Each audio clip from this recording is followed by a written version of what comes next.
The rest are just gold diggers who don't have a... In Greetings. My name is Thomas Clark Durand. Exactly, the head of Union Pacific. We will go down in history as the ones who created the Transcontinental Railroad. And that, my friend, is your job as chief engineer. I can't supervise everything here on site right now, as I have to meet with some politicians in Washington. First, you should familiarize yourself with the basic controls. Move the camera in all directions. Now test the camera's zoom function. You can also rotate the camera. Give it a try. Very good. Now you know the basic controls. Your first task is to create a rail connection between Omaha and Norfolk to the northwest. Initially, your train only exists on paper. It's not much use to you without a locomotive. Very good. Now you can see the journey your train will take. If there is something to transport, the train will automatically take it.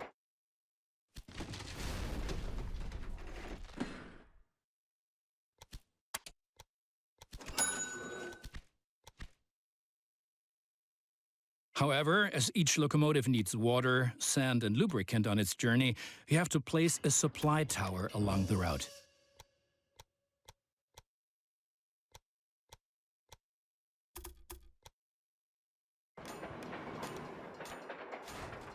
Very good. Your train is now traveling between Omaha and Norfolk. But you can do even more. Each city needs goods from the surrounding area. For example, every city needs corn. Look, there is a corn farm near Omaha. Until now, the corn has made it to the city in the conventional way, but we want to change that. And now things are getting tricky as we have to deal with the logistical problem.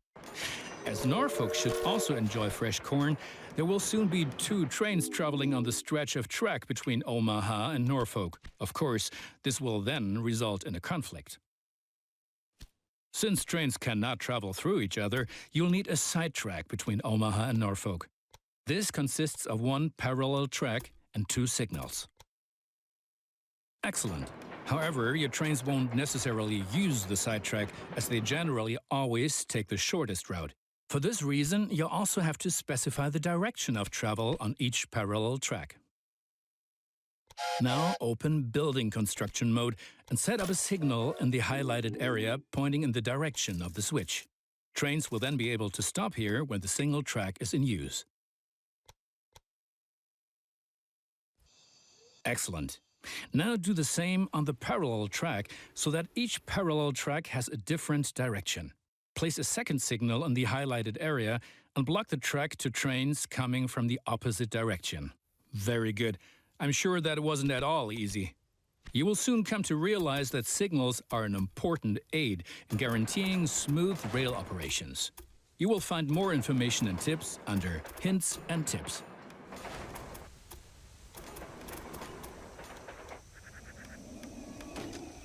Now assemble a new train and give it a locomotive and a rail line. Your new rail line should run via Omaha to Norfolk so that the people of Norfolk can be supplied with corn. Excellent. The corn farm will automatically make use of your train because the cities along your rail line are demanding corn. Conventional transportation is much more costly for the farm. We are still missing something. Locomotives wear out over time and need to be regularly maintained so they can perform their duties more reliably. For this purpose, there needs to be at least 1 maintenance building on each rail line where locomotives can be serviced if necessary. Construct such a maintenance building at your station in Omaha now. To do this, select the station itself and expand the station with this building. Right, we've been lollygagging for long enough. I need to return to Washington for further miserable negotiations with our representatives of the people. I've written a task list for you. Take a look at it and complete the tasks within the given time period. Do not disappoint me. Ah, yes, and I've seen you've blown almost all of your seed capital. I don't want to be like that, so I'm giving you a little cash injection, but be more careful from now on.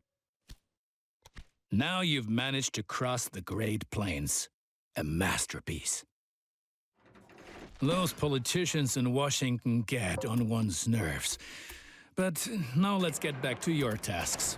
As you can see, Cheyenne is still a little town hoping for an upswing caused by the railroad connection, but a city will only attract new inhabitants if it is supplied with enough goods.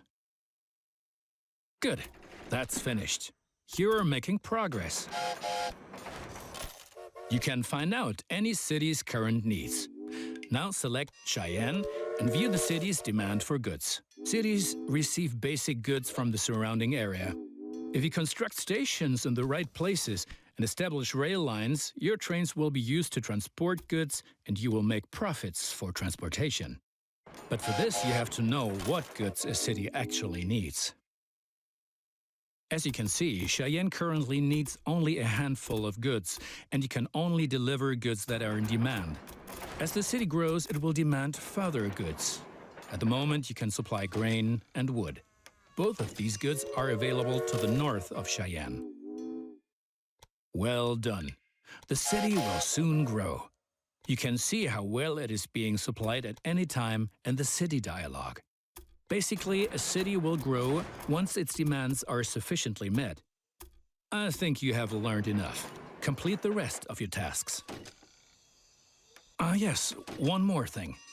Your company has also a research department to help you unlock new locomotives and other innovations. Open the research dialogue to find out more about it. Here you will find the advances that can be achieved in the current era. Advances from previous eras are usually already active, but what the future holds, we do not know. For each advance, you require innovation points, which you get automatically each month, and which can be increased in various ways. Now, take a look around here, and then unlock an innovation of your choosing. How about a new locomotive? Do you know that many people call the vast stretch of land between the Mississippi and California the Great American Desert? Those fools. Once my railroad has opened everything up, the value of these lands will go through the roof. Well done. The citizens of Denver are impressed by the railroad. Excellent. Cheyenne is becoming a major railroad hub, and the credit is all ours. Cheyenne will flourish thanks to you. And for each mile of track that we lay, we receive 10 square miles of land. The politicians have no idea of the value of the assets there.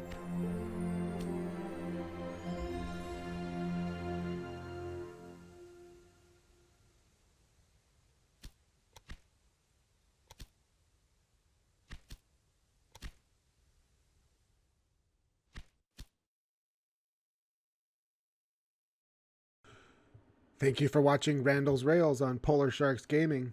Like this video and subscribe for more upcoming Railway Empire content.